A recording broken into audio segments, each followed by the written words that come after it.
Hello, everyone. Welcome to another episode of Jews in Sports with Ethan Zohn. Back for another episode. We are talking about death. Ooh, everyone I know just right now got very anxious and nervous. So, disclaimer, if you're not comfortable with death or that topic, I would suggest maybe moving on. But we are going to get very into it. Ethan, before we go into the intro, what is your ultimate feel of death? How do you interpret death? What's your just initial quick reaction when you hear the word death? Well, having been really close to death a couple times in my life, I think I have a perspective on it that was enlightening for myself and kind of reframed the way I choose to live my life because I came close to death. Okay, and with that, intro time. Welcome to Jews in Sports. I'm your host, Michael Neuman. Yes, that's me. I competed on LeBron James' show $1 Million Mile on CBS, where I go on to win $25,000 while wearing my yarmulke, inspiring people around the country and creating moments like this.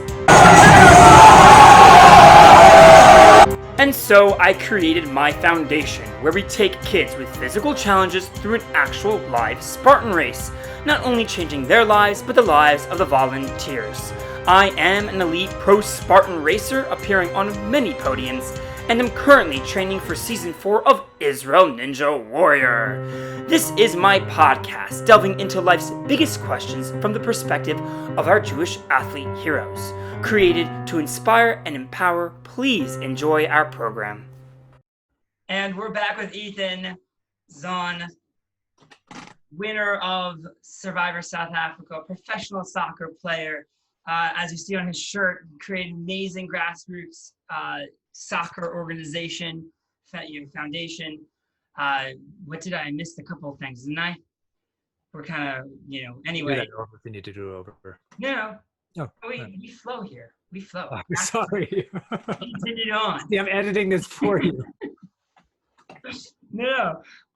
But so motivational speaker, incredible human being. I've learned so much just talking to you right now, and I'm very excited to have this episode because I think a lot of people get very nervous with death. I will ask the first question, and by the way, you were a survivor not only on the show Survivor, you've had 2 stints with cancer where you thrived with eventually.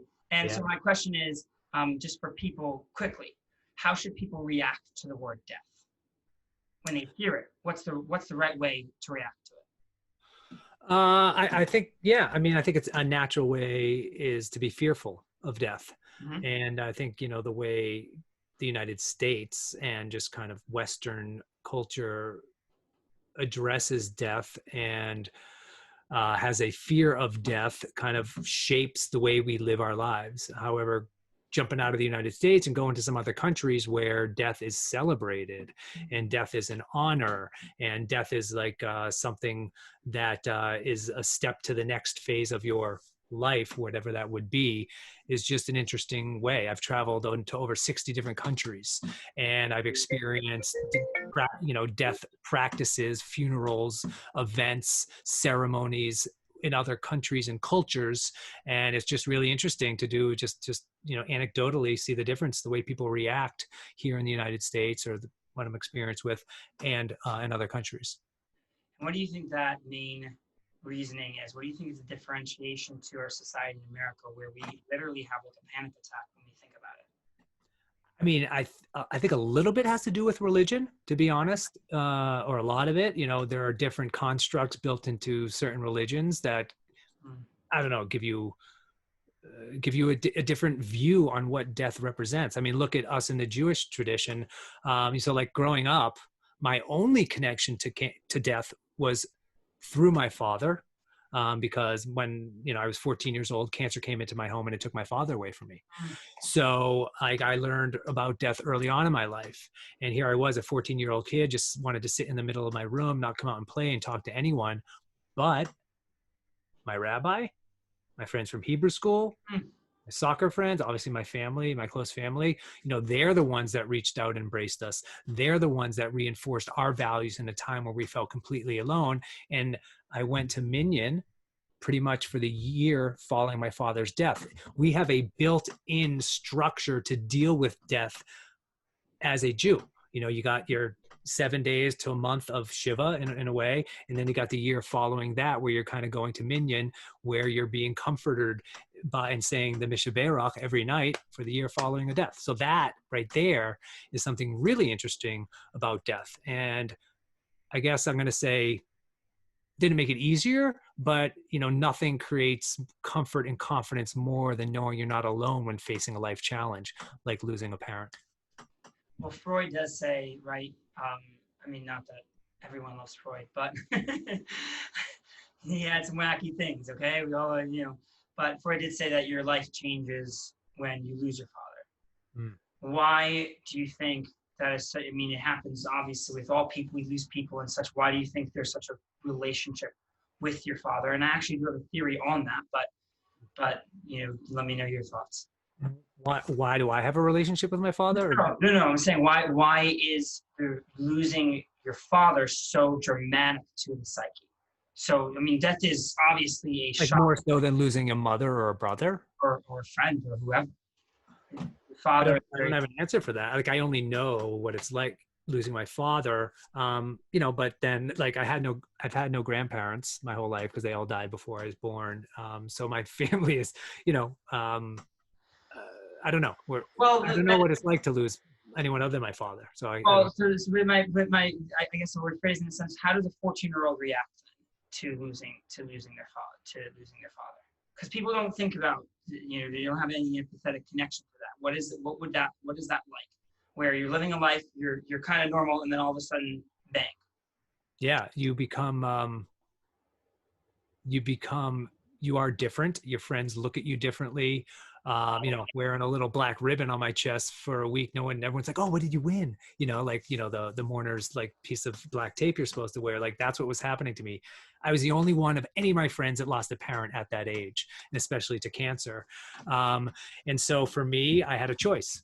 I could sit back and wither away and kind of just not be a happy youth, or I could do the opposite. And for me, I focused on sports, soccer, right, and academics, and girls.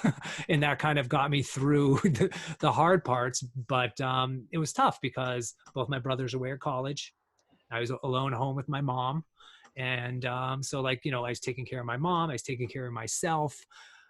There was a lot going on and a lot of pressure for a young boy at 14 years old. And I didn't have the skill set to deal with that stuff. Right. Fast forward to, living life, and then it happens to you again. How, now it's your turn, unfortunately. What's the original reaction to something like that? Mm-hmm. How do you not get into a horrible mindset? I can't imagine, you wouldn't, or at least have to battle that. And what do you do to, overcome that? Well, when I first got diagnosed, I instantly thought I was going to die because, like I said, my dad got cancer. He died. I'm going to get cancer. I'm going to die. And 1989, science really wasn't available to help my dad, but today it is. And so I had to put a little faith into the process and trust my doctors. And, for me, when I first got diagnosis, as an athlete growing up, when my body and my mind were working good after like a massage or visualization or psychology, or a good, yoga session as an athlete, I was a much better athlete, so I kind of took the same philosophy that I did, like training to be a professional soccer player and a high level athlete. And I applied that to my fight with cancer. And so I looked at it as like, this is, overtime, the World Cup finals, like this is it. So I actually, if you can believe it, I actually physically got into shape to go start my chemotherapy treatments because I felt like the better in shape I am going into this, the better I'll be going through it and after it. And that getting in shape includes mental, and physical and spiritual in shape. So I want to be just totally in tune with myself and my body when I was about to face this thing. So I really trained to get through chemotherapy, I guess you could say. And it's so funny. I wish we can, that's the right way to train for anything. It is. Take the same aspect. Don't have to wait till a horrible diagnosis to go even deeper. What do you think? I'm just going. Can we go any deeper? I'm about to find out. What do you think happens after death? What is your philosophy on death? Well, I actually, to be honest, like in terms of religion, I completely lost faith in our religion when I was going through cancer. I totally detached from being Jewish because I'm like, what the F is going on in this world? Like, why me? All that stuff. And so what was interesting was like, I completely cut it out of my life. I'm like, this is bullshit. Look what you did to my dad. If there's a God up there, you wouldn't be doing this to me. What? Which is a normal reaction, obviously. I think so. Yeah. But what ended up happening, and, a little bit because, I made a choice to take my battle public. So for me, the way I kind of rationalized and gave relevance and purpose to what was going on with me is I wanted to take my battle public because the details of my life could help other people out there, right? So I did a blog on People magazine and made it public and did all this stupid junk to try to share my story because I thought it was really important because no one was being that vulnerable at that time. This is 2009, making completely a public profile about going through cancer. So what ended up happening was everyone else around me started praying for me, having a puja in India, giving a Missa Bayrak in temple, taking communion for me. So I wasn't religious, but everyone else was religious for me, and I survived. So it gave me a little bit of, I don't know, something happened. I'm not like that guy. Like, I don't know, but just something happened. And so maybe it's not Judaism, maybe it's not Christianity, maybe it's not Buddhism, but something happened and everyone was focusing their energy and healing powers on me, and I stayed alive. And I was this close to death. Not only did I have cancer twice, I had 2 bone marrow transplants. Oh my gosh. So it's, that's why I feel a little bit more connected to my religion after cancer than before it. I mean, it's beautiful to hear the flow of it. I mean, again, it's so normal. We're human beings. It's the point. I do want to say, by the way, about praying, that there's this fascinating study. I've been very big on energies, just because, Israeli physicists, are starting to quantify it. And there's so much scientific / logical evidence to that there is some sort of energy, whatever you want to call it, Hashem, this, that, whatever it is. But they did the study where they had two groups, same illness. They had, one group wasn't prayed for, the other group was prayed for. And the group, the group or person that was prayed for, survived or recovered faster. But here's the kicker. They didn't know they were being prayed for. Wow. Isn't that mind-blowing? Mind-blowing, It's yeah. not, because then you could say, oh, no, psychologically they knew they were being prayed for, so the subconscious went and fixed itself, No, they didn't know that this energy was being outputted. Wow. Yeah. So deep. It's just, it's fascinating to hear from you that's, that obviously when, we're a community, we're people. When you hear people in pain, you give that energy over, it makes a huge difference in the sense that, look, you survived and thus have a wonderful mindset to continue to live with a happy life. Yeah. And there was a time, that's fascinating. And thanks for sharing that. I'm going to look into that for sure. Yeah. It's crazy. There was a time where like medicine wasn't really working for me. So I was like going rogue and trying to do something on my own, because I wanted to have some control of my own healing. And so for me, that was like, I said no to nothing. I went to Bali. I had a past life regression. I had healers. I changed my diet. I had some Haitian woman spit on me in the basement of some Brooklyn apartment. I had a color therapist. I had vision boards, meditation, all this stuff I was doing. Cause like you know, when you go through multiple forms of cancer and multiple treatments that don't work, you panic. You just crave survival. Like all I want to do was live for another day. So I was saying yes to everything, trying anything that came my way, because whatever it is, whatever person's craft is in whatever part of the world or country they're in, like lay it on me. Lay it on me. I don't know what's going to work, but something's going to work. And so I guess as a human going through crisis, you know, I was grasping at different things. You know, whether they were capitalizing on my fear, I don't know, but whatever it was, something worked. And so, you know, now the bad part is like, I have 1,000 things to do just to leave the house every morning. I have to go through this, and this. I say that with wellness. People think it's like one thing, like essential oils. No, it's like 15 things. Meditate, I daven, cold shower. The thing, like, it's like, oh my God. Exactly. I wake up early. Leading to a very important question of, you lost faith, which, a lot of people do in the face of death, which is a very interesting thing. Who's there? This is another thing I got. This is my therapy cat. This is Lucy. So she helped me survive, right, Lucy? Yes, this is Lucy. Oh my gosh. Hi, that's the most, I feel like that's the most cuddliest, not that it's a word, cat. You are a famous model cat, aren't you? Yeah, Lucy's my therapy cat. There you go. You take her with you wherever you go, and yeah. We have a dog, Sophie, my family, that she goes around the neck and she lays on your neck. Cute. And I feel like it's like the most therapeutic thing because you can feel her on you. You're like, it's like a hug.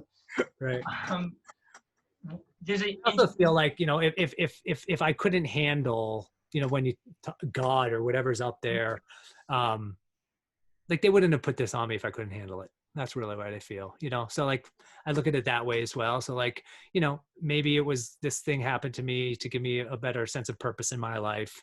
And like I said, using my crisis, that's another way. Like I tend to live my life these days by making sure to never let a crisis go to waste because it's an opportunity to do some really important things. So maybe this was it. This was the thing for me. I think you also touched on something important, panicking. Yes. You talk about the grasping type of thing, which obviously it's fine to do, but the feel, Meditator once said, like, you can go run across the street to make the light, but there's a person who runs across the street to make the light who's has to run across the street, and there's a person who's still doing the same motion running who's just like, okay, it's another life, make it. Panic is not, it's not survival. It's not how you survive. Right. In all aspects of life. Talking about no God, losing that understanding. Well, it's a fascinating phrase, and I would like to hear you ponder it for the ending of, or the closing of our really fascinating, I think very thought-provoking episode. Why is the phrase, there are no atheists in the foxhole? Can you redefine that for me? Like I said, I'm an athlete. I didn't study that stuff. That's why I played soccer in the first place. So I didn't have to contemplate deep moments like this. Well, you went on Survivor, and now here you are. You did this to yourself, okay? You have to inspire people. Gosh.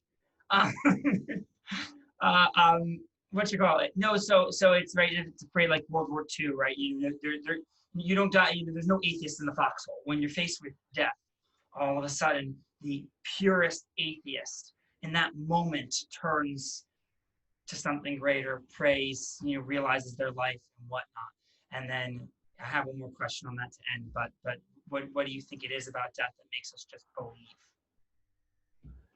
Just because when you're close to that point, you're just looking for anyone to listen and anyone to, if it can't come from yourself or the people around you or the doctors trying to help you or the people protecting you, then there's nothing else. There's nothing left. So you kind of got to go to a higher power, and you got to just believe that there's something out there that wants to protect you from, passing on. But that's the fear. Like if to be honest, if I look back and if there was a moment where I'm like, oh, cancer, no problem, dude. Like, if it gets me, I'll be okay with it. I did enough of my life. I'm proud of my life. I had experiences, fine. I might have been in a different position now because it would have been like accepting the fact that I may die might be a better way to get through cancer than denying and being afraid of dying the whole time. Right. I don't know, because I didn't do it that way. I was totally afraid. I still am. But like, there's a sense, there's people that have talked, I've read books where they're like, once I accepted that death was on the table for me, that's when I started to get better. That's when I started to heal. So it's just an interesting concept to think about. It's I'm with you in that sense where, with all the information that I've read as well and understand and contemplated and talking in this show and such, when accepting the situation, it goes against all logic. You're not going to take your hands off the wheel. Once you give that control to whether it's God or whatever it is, once you take your hands off the wheel, which doesn't make sense because you're not in control, you're now in control. Even though it's hard to understand that, but you can kind of feel it once you realize that once you take your hands off the wheel, that song, Jesus Take the Wheel, Jewish show, whatever, you now have all the control. Yeah, I mean, that's one, that is something that's interesting because having cancer or having something inside you that you can't control, that's super scary. As humans, we like to control things, like the way we live our lives here. We were just talking about in our previous episode where like we go to work, we know how to get our food delivered, we got Netflix when we want it, we got our yoga class when we want it, the kids are at school a certain time, we can get anything at any time we want, we can control our environment. So now what's happening? We can't control anything because we don't know what's going on. So that people are freaking out right now. They're panicking and they don't know what to do. But that's because we just can't control things. So for me, going through cancer, the way I was trying to control the uncontrollable was doing all this other stuff. The alternative therapies, the food, the exercise, the meeting with my rabbis. Like that's the stuff you try to grasp onto when you're in an uncontrollable situation. Right. And another thing I want to say, I do want to put that, not just to say, oh, give up all control. You're still a human being. We still function in certain ways. Don't be like, everything's okay. No, I don't know if that's the right answer either. But obviously not to panic. And then the last question, really intense, but it kind of came from a meditation. You're about to take your last breath. Your next breath is your last breath. You're about to die. Hold it. What do you wish you could have done better? What are you happy with? I wish I had another bagel and lox, another slice of pizza. I wish I tried bacon, but that's what I would say.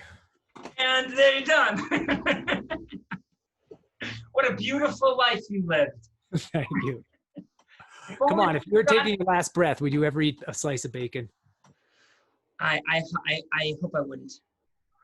My initial reaction is to say no, but I'm a human being, and if you put it in front of me, I hope I would have that temptation because that would make it even greater in my belief system.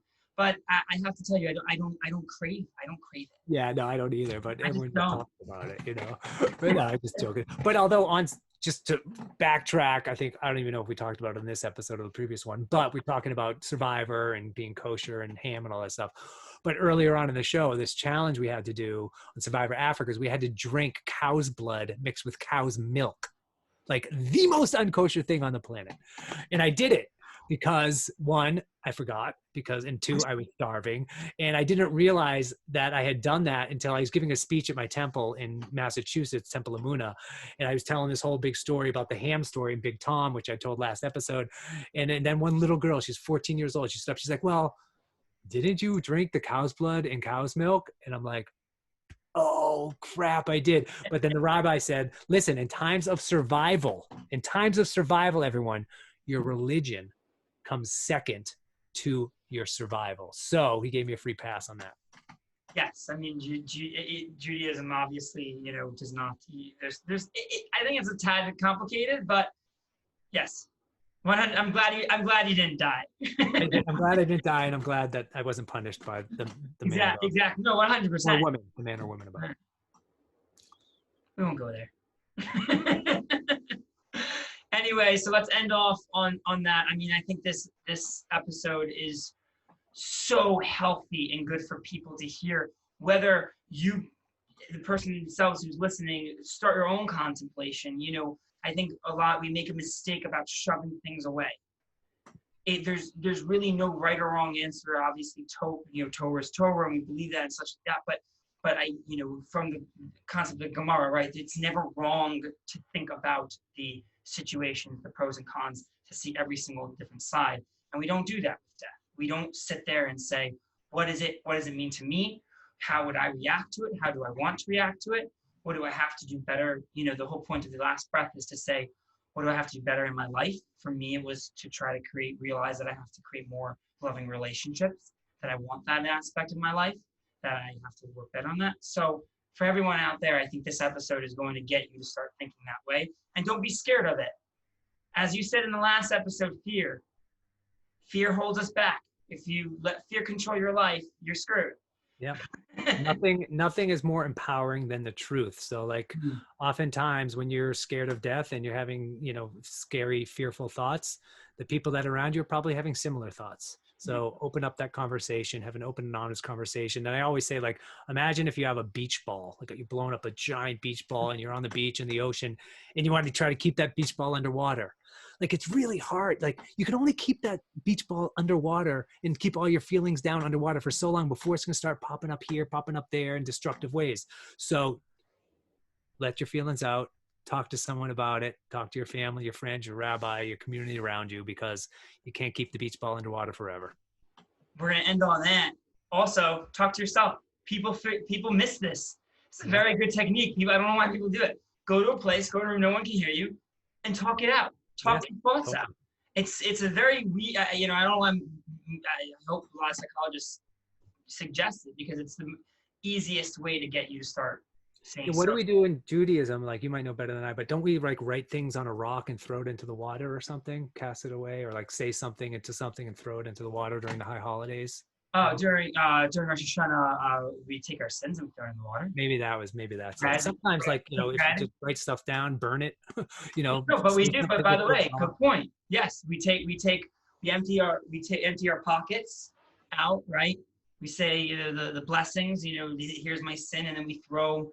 Some people take bread and throw it, depending on how you throw your sins out into water, because it represents it flowing and it's going away and type of thing. It's a good point. You have to express. We have to, as human beings, we have to express, and we're in a day and age where we have the most access to expression and we don't express at all.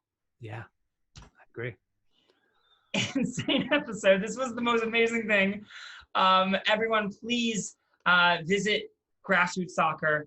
Really, we didn't talk about it, but you can go there and realize the good that you're doing. And to reach you again, because we did this in the last episode, where can people go? EthanZohn.com and at EthanZohn on Instagram. And then to end, SheaFoundation.org, Jewish Inspiration Facebook in the comments, in the description. Inspire someone today. More importantly, smile and just be happy. Awesome, man. Thank you so much for having me. This has been super fun, man. Appreciate it. This was absolutely amazing.